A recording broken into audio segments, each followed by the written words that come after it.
What is going on, Clippers fans? Welcome to Season 3, Episode 42 of Clips in Dip. We got the full crew back. We have myself, Chuck Mockler, Adam Oslin, and William Updike here to talk all things Clippers. We're talking going 2-2 and the 4-5, which I was pretty happy with. We're going to talk some trade ideas. And then the Clippers have a ton of games coming up that we're going to try and make some sense of.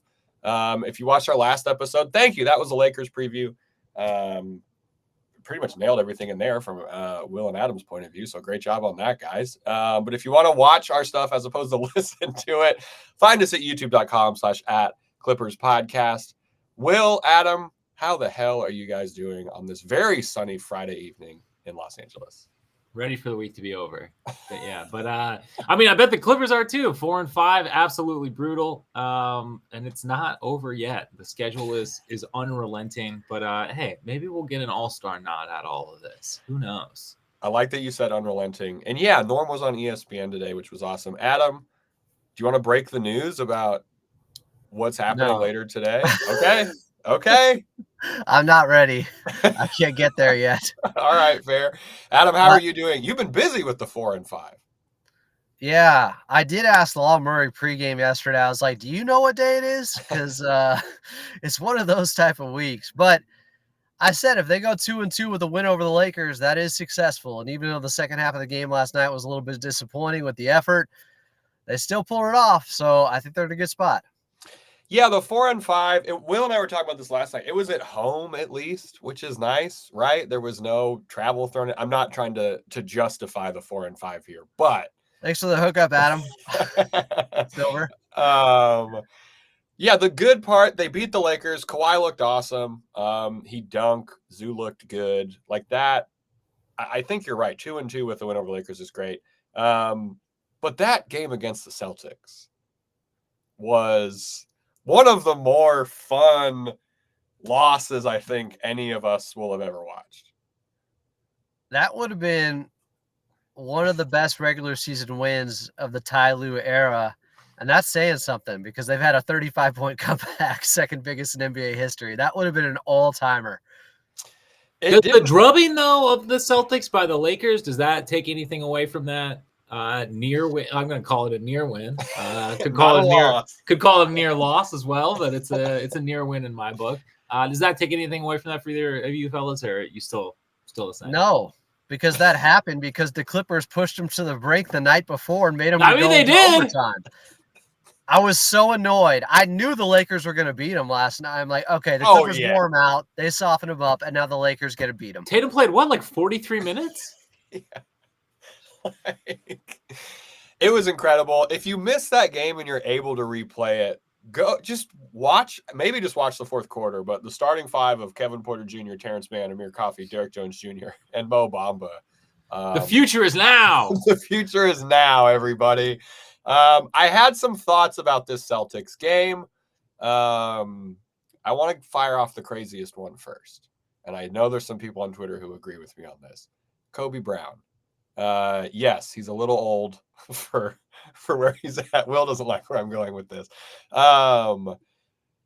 He just knows how to play basketball. I don't have any other. Yes, he does. 11 boards. He was good in that game against the Celtics. He didn't shoot. How about the rest of the sample size? Very not elite. I'll say not elite is what I'm going to say. I think there's rotation ready though, is what you're not saying. Rotation ready. I wish he wasn't 25 because there's some bench potential there to be an actual bench player in the NBA, which is hard to do and what the Clippers need, and he has size. I believe I put in here Diet Great Value Shasta Light Malto Mateys Draymond Green. If you had to have knockoff cereal, you know what Malto Mateys is. That's how I feel about it. I don't know. I'm not saying give him any minutes. I guess I wish it would have worked out differently because, like I said, he's 25 and only getting time when 6 rotation guys are out. Hey, if the difference is if he plays and Mo Bamba plays less, who isn't okay with that? Although I did think Mo was solid last night, but if Kobe Brown was getting some backup center minutes as we approach the trade deadline, I'd be interested in that just to see what exactly they're dealing with and maybe there doesn't need to be as much of a sense of urgency. I did think he was pretty darn good against Boston. It's just the outside shooting is the only thing missing right now. But I asked Coach Lou pregame about him yesterday because he had been playing backup 5 or been playing some minutes at the 5 in training camp, like he was being groomed for that role. And then you saw it play out against Boston, and that's the right team to do it against because he can switch on a lot of different guys. And what else are we going to do with that many guys out? You might as well put Kobe at the yeah. And I think he played in the game in Boston too, if I recall. But I don't know. I thought he looked good. Like his rebounds were 50-50 balls, a lot of those. His hustle was very much apparent out there. It's just if he could knock down 3 balls, I think he'd be getting consistent minutes for this team. Like that is the one thing, and that's part of why they drafted him. He shot 46% his last year at Mizzou, and it just hasn't translated, not just to this level, it hasn't translated to the G League, guys. It has not. I'll look up his stats in a sec, but wasn't that kind of an anomaly shooting year for him too? It was, but it was like his last. Yeah, he had a breakout. Trying to shoot them all of a sudden. He hadn't taken them much before, so. Right, fair. Kevin Porter Jr. also in the third quarter. I mean, third quarter versus the Celtics was insane. Didn't he go 6 for 6 or something like that? I know he had 13. Yeah, that was good to see. And I thought and Adam, you've talked about this a bunch, but when he lets the game when he plays like a real point guard, I guess, looking to get other guys involved is when we see, we saw it last night. We were watching the game. When he's getting other guys involved, it's yeah, this is good. This with the nice balance of the, the stuff he can do individually with the ball in his hand. But there's something kind of there if he just continues to let the game slow down. Look, I understand watching it on the floor. You can kind of understand Ty Lue's methodology and thinking and why he has had so much leeway this season, despite some of the more terrible performances. I think the issue is just, it's like we said, it's can he do it consistently? So far, the answer has been no. And I think on a lot of teams, that would be fine. I think, assuming health on this team and what their aspirations are, I just don't know. I don't know how great of a fit that ultimately is. Long term or just for the rest of the season? I think even for the postseason, get what in the postseason will have giving Kevin Porter Jr. all these minutes this year have done for this team. The postseason is a good point. I will say, Adam, you disagree. You're making a face. I want to put in one thing real quick though for KPJ. He is the only other person other than James Harden who I'm not. It is by necessity too. He has to handle. Yeah, he has to handle the ball. That is for a team that has so many damn guards. I don't even understand how this is an issue. But I feel like my point still stands. If this Clippers team is trying to do what we think they can do in the postseason, what will have playing Kevin Porter Jr. all these minutes have meant. I mean, he has probably 3 of the worst turnovers of the season still, but a backcourt violation where nobody was pressuring him, but he's dancing with the ball and it just goes in the backcourt. Or he had that one play. Was that preseason or regular season where he threw it to somebody in the front row? It was not a Clipper. Yeah. But I agree with you. He's getting time. If he's passing first, he is a talented passer. If he's looking to get others involved, that's kind of the key right there. Look for your shot a little bit less. Okay, a lot less. And pass the basketball more because you can do it. You can make life easier. That's the thing. We've seen him have, the crooked number in the assists column before. And it's oh, cool. Okay. Less points, but more assists. Awesome. And that quote, Adam, that you posted where Ty Lue talks about wanting him to I can't remember the phrasing exactly, but it was run the system or not system, but run the team, command the team on court. It's yeah, more of that, which again, he's shown flashes of being able to do. It's just like Will said, it's just the consistency part of it. And that's a different thing than looking for your shot or looking to get yours. You can do that. You can be one of those types of players, but he's never going to turn into, I think, a winning basketball player if he doesn't just try to get them into their offense, regardless of he's taking the shot at the end of the possession or not. Right. Yeah, and he's here though. Like I saw like 213 Hoops tweeted like, I wonder if his leash is going to get shorter from Ty Lue at this point. And I'm like, I don't think it is. We're halfway through the season. Well, Yeah. one thing I thought was kind of interesting is like when they talked about like what it could mean that game at Boston in the post game. Ty Lue basically said like, we'll see. Like, yeah, it did. totally. That's fair. And of course, I mean, he has the larger sample size. He's not going to put a whole lot of eggs in a basket from one game that was, as incredible of a game as it was. So yeah, still had like 20 turnovers that game. Yeah. Oh yeah. It wasn't perfect. It was a view from an effort perspective. 100%. I thought the game against Chicago was telling in terms of his minutes. And God, that was in my bad category of the breakdown for the 4 and 5. The bad, that was gross. That game. Well, specifically though, he's 1 for 10. Terrence Mann is playing well out there, and Terrence Mann got taken out of the fourth quarter for James Harden instead of KPJ, who closed out that game. He was 1 for 10. Yeah, that was not good. A read on the situation and the hierarchy going on. And we've seen that a couple other times too, right? Didn't we see a game recently where KPJ closed over Dunn? I can't remember what game that was. I think the Clippers ended up winning that game, but it was still kind of like, that's odd. No. So it just feels that's like kind of the one weird thing right now, I guess, for Clippers fans. Yeah, I don't know. I can see the flashes. I don't see the vision. I like that take on that. Derrick Jones Jr. found his groove against the Celtics and against the Wizards, which was really good to see. We're going to talk about – is there anything else good we want to talk about before we talk about the second half versus the Wizards and the bad parts of the 4 and 5? And Derrick Jones has been pretty good. And I think that's one of the blessings in disguise of having that many guys out in the Boston game. And it sucks that you lose that game because it's going to be forgotten. And it would have been an all-time regular season Clippers win.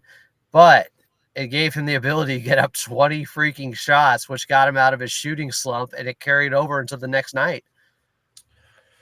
Yeah, definitely a plus there. Let's talk the second half of that Wizards game, because that was horrible. The first half was going as the first half against the Wizards should go, with our guys being healthy relatively, except for Chris Dunn, which we're going to talk about too a little bit. What was happening in the second half? Adam, you were there. No, I was frustrated on the air. I said it multiple times. By the midway point of the third quarter, I said the process here is really bad by this Clippers team. It looks like they're just trying to run out the clock and do the bare minimum of work to secure this victory. That's what it looked like. And while you can say, well, it's the game 4 and 5, okay, they just had 5 guys return that didn't play against Boston the night before. So I don't think you can use they were tired excuse when a lot of the main guys didn't play the night before. I think it was one of those games that does happen during a regular season, even with the team that has been as locked in as the Clippers have for the most part, and have not had many times where they played down to their opponents. But this was one of those games where it just seemed like we're just going to get this over with, and we're not going to have good process out there, actually run our offense. We're going to try to hit a couple of threes. Hey, you take a 3, get it. If somebody catches a heater here, we can put them away. I mean, Kawhi Leonard was basically just cherry picking on one end of the floor in that third quarter for the most part. And like, if Kawhi had a level of unseriousness or whatever out there, like what are the rest of the guys doing? Yeah, that was not one of the more enjoyable games to watch. Will and I were watching the second half, and we were just like, this is just bad basketball, like by both sides. It was sloppy. Harden had some inexplicable turnovers. Yeah.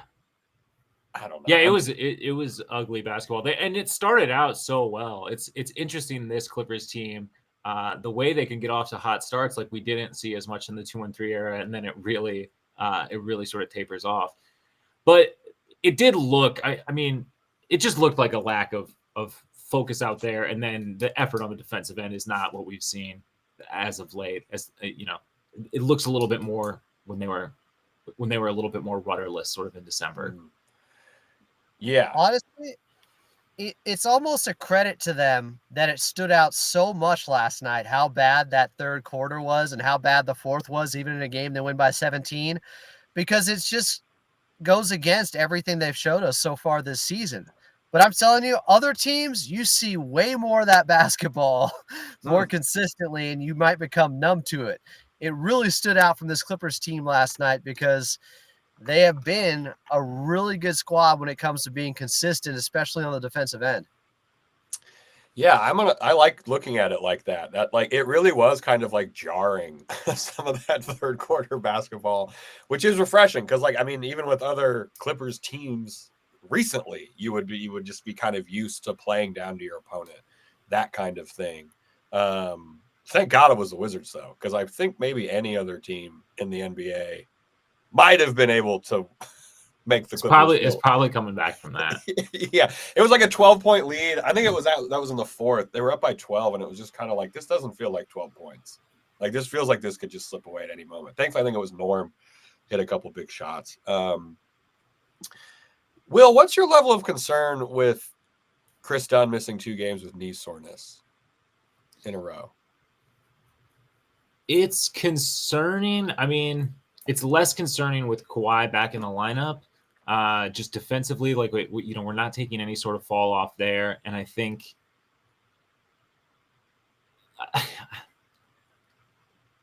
it's frustrating because running the second unit, like the next best option, is still definitely a better ball handler than Chris Dunn, but not as well rounded of a player in Kevin Porter Jr.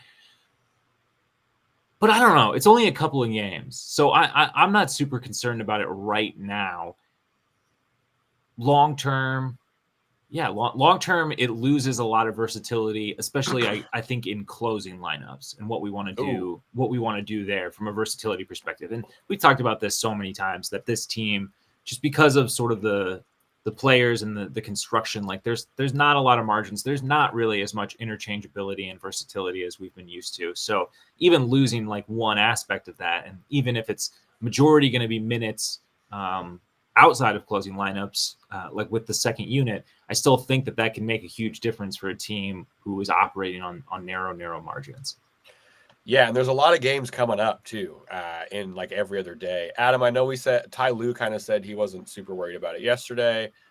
Not sure what else he's supposed to say. But what's your vibe with this? Because I'm probably at like a 3.5 out of 10 on worried about this. I'm at a 2 currently. 2.5. Oh, seems like, well, went up pretty big percentage pretty quickly. I'm at a 0.5 just because of Coach Lue's demeanor when talking about it pregame. It doesn't seem like it's much.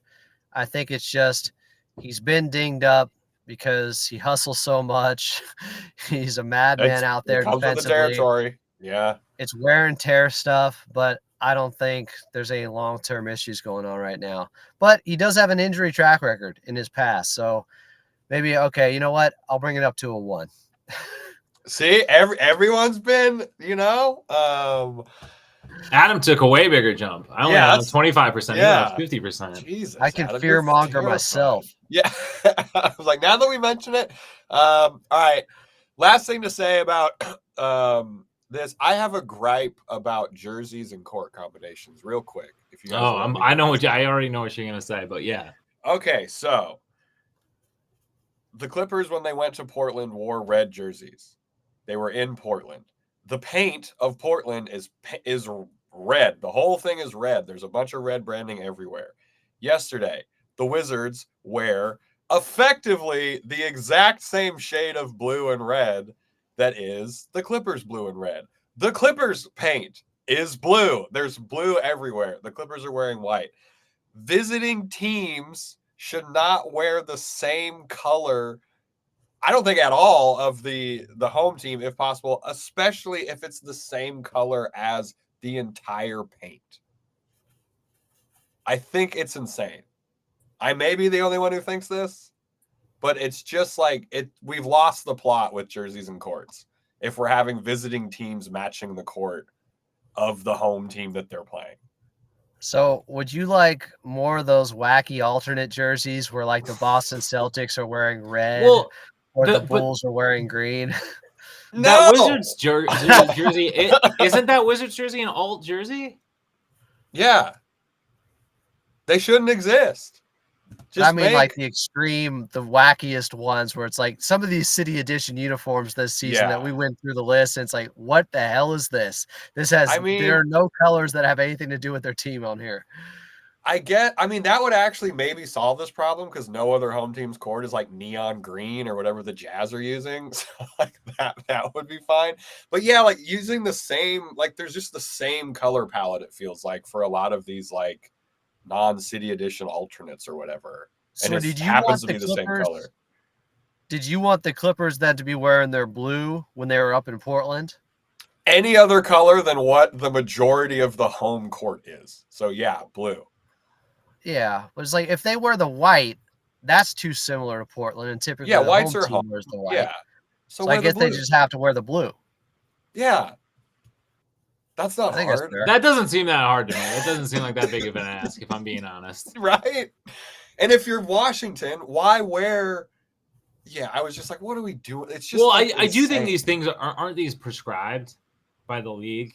Like you're gonna when they're gonna wear X jerseys. I mean, it's still something I feel like they could figure out in scheduling. But I hear your point, and I did think in both of these games that it was annoying. It's an old man gripe. I understand if no one else cares, but I think something. Hey, I got a cloud. Hey, Chuck doesn't like the jersey. It's just the combination. The jersey is fine, but don't combine it with a home team's court. It's the exact same colors. Maybe it's not about the jerseys. We need some more wacky court designs like during the in-season tournament. Now you're on to something. Now I'm with it. You know, less jerseys, more court designs. You don't have to buy those if you're a fan. Okay, that's actually a great idea. You can auction off. Yeah, okay. I like that. Let's bookmark that. If Ballmer listens to the show, Ballmer, let us know at ClippersPod on Twitter if you think that's a good idea. All right, coming up, it's trade season. Lawrence Frank talked a touch about trades during last night's game. We're going to talk about a skosh about trades. Then we're going to just kind of do a little quick wrap up for the 1,000 games coming up between now and Valentine's Day. There's a quick audio break coming up, and then trade talk in 3, 2, 1.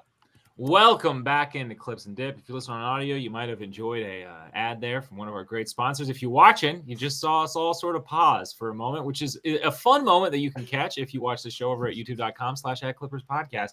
Anyways, we talked about the Clippers 4 and 5. Now it's trades, and more trades. Everybody's favorite time of year. It's the trade deadline. Got to get into it for the Clippers. We talked a little bit about it coming into the break, but Lawrence Frank was joining Brian Seaman and Jim Jackson last night, and he talked a little bit about it. And I mean, it was basically he really likes the group, but with Kawhi, with Kawhi and James Harden, if there's opportunities to improve the roster, you improve the roster. So I think essentially the same thing we've been saying all year, which is really just kind of office speak for we're not giving up any assets. We're not giving up any major assets. I don't think for anything at this trade deadline. Adam, what do you think? Did this conversation with Lawrence Frank change your mind? Were you reading the tea leaves? Have you seen something completely different? No, it just confirms stuff we have been saying. Like they're not going to make any move that sacrifices their future. Basically, like if they make a move, it's going to be because it's a player that can either be had on the cheap that doesn't take away from any future plans, or a young player that can help them now and in the future that they might want to hold on to. It's going to be something but I don't see talked about Zach LaVine a ton, how he has that big player option for $48 million in 2027. And that's the type of guy I don't see them investing in because that could disrupt what they have going on later on. It also doesn't fit with the mold of like what, what they've done. Like, and yet, I know if you're a fan of this team, you've been through enough press conferences where we've said, this team is going to be and what they're trying to build with one thing, and then you see something else. This year, they've really have backed up and delivered on that promise, though. So I would be a little surprised if mid-season a little later than midseason. They were like, you know what, this has been going really well for us despite Kawhi Leonard. Let's go ahead and throw that out the window. Let's start again. Let's go back to the drawing board. Kawhi's ramping up. Let's switch. Also, unlike past years, they don't have a player who I think is going to come out and be like begging for them to go get a certain player in the locker room in a post-game situation that puts pressure. I think there is a lot less player involved. Am I talking about the Lakers or Paul George? What am I talking about? Who knows? Weird. Why would that be this year and not last year? Well, and then I saw some reports today. I don't know how true this is, but there's some murmurings that the team also is still not entertaining offers for Terrence Mann. Really? They're getting calls, but they're not. But I don't know. That could also be like a smokescreen where, that's the thing the team says to drive up the asking price. I have no idea. But if that is the case as well, I mean, at best, you're looking at a very marginal move. You're probably looking at a backup 5. I think is like the only sort of acquisition you should really be keeping an eye on if that's the case. Because I would just be pretty shocked if they were willing to ship out Norm. And there's no way. I mean, I'm not wearing a hat today. I'll eat my hat if they end up trading a first at this trade deadline. Like I would be beyond shocked. And I know that this Clippers front office has thrown us some curveballs before. This one to me would be that. I don't know. What do you think? Unless they send me a text and they say, you know what, you're right, this is our year. And then they can go ahead and trade the first. Do whatever you want, Lauren. No, the backup 5 is the most important thing and the only thing they should make a trade to figure out. Kai Jones should probably just go to the G League for his own development's sake, because it's not like was lighting it up there to a point where he was forcing Mo. Like there's never even been really a competition between him and Mo Bamba. And Mo Bamba is, as we saw when Zoo was out, not good enough to even spot start with the regular starters because it just. But of course he's not. And that was never what he was brought in for. But I think he's not even close. More troubling has definitely been his backup minutes. I think that's more of an indictment on his tenure as a Clipper. Totally. So it's got to be backup 5. A bunch of people want to trade Terrence, but I don't know what you're trading for Terrence. I don't know what center makes. What does Terrence make? Like $11 million? Yeah. It's like 11, 12, something like that. I don't think we're fine, right? Like if you can get some of these names like Valanciunas or Robert Williams without having to include Terrence Mann, you wouldn't include Terrence Mann. Well, and isn't the Valanciunas? I thought it was pretty widely reported the asking price was 2 seconds. 2 seconds. Honestly, 2 seconds and PJ Tucker get it done. I'll be surprised if they don't get more. I think that report was out there to put blood in the water, to have multiple teams come in and go, well, shit, I'll give you 2 seconds right here. They go, well, we got another team bidding against you. I think it's a way to drive up the price. I think they can get more than that. I'm concerned that I said 2 seconds and PJ Tucker. That's more. You're right. That sweetener is an all-timer.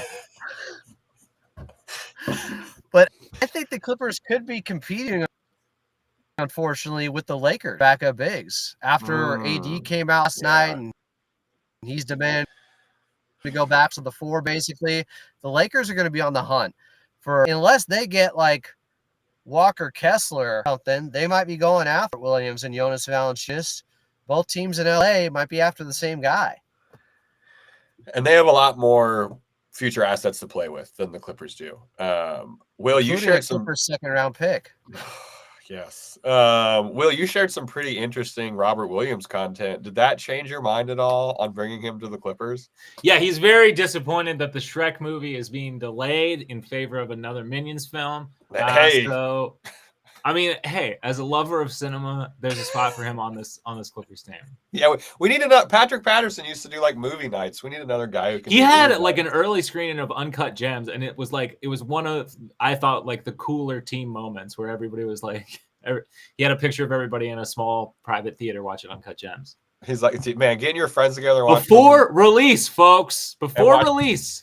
I love getting my friends together watching nothing more than the most stressful movie that I can possibly think of. I mean, that's what it's all about. That's living. So, and the Colin Sexton idea is, forgive me for the people who want to trade for Colin Sexton, seemingly impossible for the Clippers. For the fact that we have no future draft capital. Are you ready to give up Norm? No, not for Colin Sexton. There's no way that you get out of that deal without Norm and I know whatever draft capital you can put together. Yeah, which I'm not trading Norm right now. The vibes are too good. He would probably end up scoring 75 points on us in some kind of pivotal matchup if that happened. We can't trade Norm. The vibes, the locker room would be... That'd be subtraction by subtraction, my friend. Exactly. The locker room would be gutted, dude. It would be brutal. I don't know why they'd do it, honestly, for Norm either, who has another year after this year. Like, I don't know. That's a weird... Yeah. The problem is, what is Utah up to, and how much are they looking to get? Because they didn't end up trading Markkanen. They have Kessler. Which I thought kind of made sense. Was that? Which I thought kind of makes sense. Yeah. He's like one of two talented players with a future on that roster. Like, you're not getting an upgrade unless you can get a bunch of draft capital. I don't know. I kind of understand the position. Kessler's so young that he can still fit within the next timeline. He's 23. I wouldn't give him up either for two first-round picks. Like, the chances you get a guy like that with either of those picks or a player that good, it's at best a lateral move. But that's what there's could offer, and that scare me, because if they got like Walker Kessler, they'd be a real problem. I actually don't even disagree with Anthony Davis's gripe. I don't know what they've been doing over there with Rob Pelinka and not bringing in a center for him for a long time. It's like, there's a pretty easy solution to this. Put AD back at the 4, guys. He's never wanted to play center. He's never wanted to play center. Yeah. It's the worst kept secret. But for the Clippers, what did you guys think of Jonas Valanciunas last night? Because to me, he is slower in like every way. He looks a little bigger than usual. I told Charles this. Like, I mean, of the backup center names that have been like kind of linked to the Clippers, I mean, it's really been like for need Chris Boucher, Robert Williams III, and then like maybe Valanciunas, and he's the one that I would want, but it's purely out of nostalgia from watching him do terrible things to the Clippers. It's more out of that than like where he is currently as a player. I think Ty Lue could get him to do what we need a backup center to do better than Mo Bamba can do it. So I say make the trade. Oh yeah, it's still an upgrade. It's still an upgrade. Yeah, it's an upgrade. If they do it without having to give up anyone who's playing tangible minutes for the Clippers, and like don't include Jordan Miller or anything like that, like, yeah, make it. And you can include Jordan Miller. We'll say, get him out of here. If that's what it takes to get it done. I don't know, get it done. But no one else Mo Bamba did raise his 3-point percentage by 4% last night in one game. That is true. That is a very good point. I gotta let that. If that keeps going, he's gonna be at 100%. We're gonna be unstoppable like the time the playoffs come. Because that's the only thing we need our backup center to do. Shoot more threes. Yeah, I think the Clippers are going to be kind of hanging out. I don't know if I would be surprised if there wasn't a move for a backup center, though. Sure. Yeah, I guess I'm not shocked, just given what we have to give and what's available, but some phone calls have to be getting made. Yeah, we thought they were going to do it last year, though, right? And they didn't get anybody. Big Plum and Tice was not a great combination. Tice did what he could. I got yelled at for saying that Tice wouldn't work as a backup 5. People were yelling at me about that. They were right to. But I wonder at this point, Mason Plumlee's probably better than Mo Bamba. And all I asked for this season was Mo Bamba to be better than Mason Plumlee was last year. And I don't know if he has been. I don't think he has been, dude. I'm not. I wouldn't go there. They both have different frustrations. Mason Plumlee's frustration is that he brings the ball up and thinks that he's playing for the Showtime Lakers. Mo Bamba's frustration is that he somehow doesn't have any go-to post moves. Will was talking about, he's like, just have a hook shot. He doesn't even have a hook or something. And he'll make a three and then not get back fast enough, and his guy will just score in the post. So like, it's not ideal, but again, it just goes back to that. Like, I just think Ty Lue can coach that guy to do better than what Mo Bamba is doing for his role. It's not like groundbreaking, but it's like, just please do what we're supposed to do so we can spell Nico too, because he's been playing the 5 a bunch. Like, we got to think about that. Like, the more we play, we go small, it's more miles on an older Nico too. So like, they got to get a backup 5. No one's good on the buyout market. Like, in the meantime, why not give Kobe Brown a couple more games here before the trade deadline? I thought he looked good enough. Why not? There's going to be a lot of chances for him to maybe play. Send us your trade ideas over at Clippers Pod or at Follow Adam A on Twitter, or at Clippers Podcast over on YouTube. We're going to talk the Clippers playing a lot of games in this next segment. There's going to be a quick audio break, but if you're watching, as Will mentioned, there's just kind of a, I don't know, ominous is the right word, but a little zenful pause we do in between segments. I like that, zenful. So there's going to be a zenful pause, and then we're talking the Clippers playing every other day until the back-to-back in 3, 2, 1. Adam was supposed to bring us in, but I think he froze. Longer than normal, zenful pause on this one, but getting right back into it. Clippers, if coming out of a 4-5, still got a lot of games coming up. As Chuck alluded to, they got a game every other day from the 27th all the way to the 8th of February, and then a tasty little back-to-back on the 12th. And the 13th. Tasty Charles, little back to back. Charles, what do you think? Obviously, the timing of the schedule is difficult. What do you think about this slate of opponents? Is this going to present? An inordinate challenge for the Clippers, or could this be a time to sort of keep tightening things up, tuning up a little less of what we saw in that second half of Washington, and a little bit more of second unit versus the Celtics? Okay, I like that. So it's how many? 1, 2, 3, 4, 5. It's 9 games. I don't know. Like, I hope they go. I think they can go 6-3. I would be fine with 5-4 because I think they should go 6-3 because it's the Spurs, the Hornets, the Raptors, the Jazz twice, and then for like the good opponents they're gonna have to play. Good. It's Bucks, Lakers, Pacers, Grizzlies. All very not easy games. Kawhi's going to miss the Grizzlies or the Jazz game because that's a back-to-back. So if they go 5-4 with Kawhi missing a game, I feel okay about it. Adam, how are you feeling about this upcoming slate of games every other day and then a back-to-back? Oh no, every other day is looking pretty good after what we just been through. They have to put away Spurs, Hornets, Raptors, and the Jazz both times. That gets you 5 out of your 9 right there. Like, just take care of business, against those teams, and if you could go 500 against Bucks, Lakers, Pacers, Grizzlies, you're doing pretty good. 7-2, baby. I was gonna say 7-2. 7-2. Okay, Adam, where are you at? 7-2. Hey, they can go 1-8, but if they beat the Lakers, I'm good. That's not the mentality we need. No.